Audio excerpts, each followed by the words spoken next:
விக்கிரவாண்டி சட்டமன்ற தொகுதிக்கு கடந்த 10ஆம் தேதி நடைபெற்ற இடைத்தேர்தலில் திமுக சார்பாக அன்னியூர் சிவா போட்டியிட்டார். அந்த இடைத்தேர்தலின் வாக்கு எண்ணிக்கை இன்று நடைபெற்றது. இதில் திமுக சார்பாக போட்டியிட்ட அன்னியூர் சிவா 1,23,095 வாக்குகள் பெற்று வெற்றி பெற்றதை அடுத்து திமுகவினர் பல்வேறு பகுதிகளில் வெற்றி கொண்டாட்டத்தில் ஈடுபட்டனர். இதன் ஒரு பகுதியாக உதகை நகர செயலாளர் ஜார்ஜ் தலைமையில் மாவட்ட துணை செயலாளர் ரவிக்குமார் முன்னிலையில் திமுகவினர் கமர்சியல் சாலையில் பட்டாசு வெடித்து பொதுமக்களுக்கு இனிப்புகள் வழங்கி கொண்டாடினர். இந்த நிகழ்வில் மாவட்ட பொருளாளர் நாசர் அலி, நகர துணை செயலாளர் கார்டன் கிருஷ்ணன் உட்பட கழக நிர்வாகிகள் பலர் கலந்து கொண்டனர்.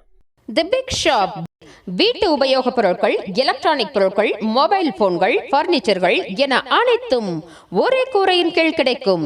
பஜாஜ் ஃபைனான்ஸ் வசதி உண்டு. A shop where your shopping never ends.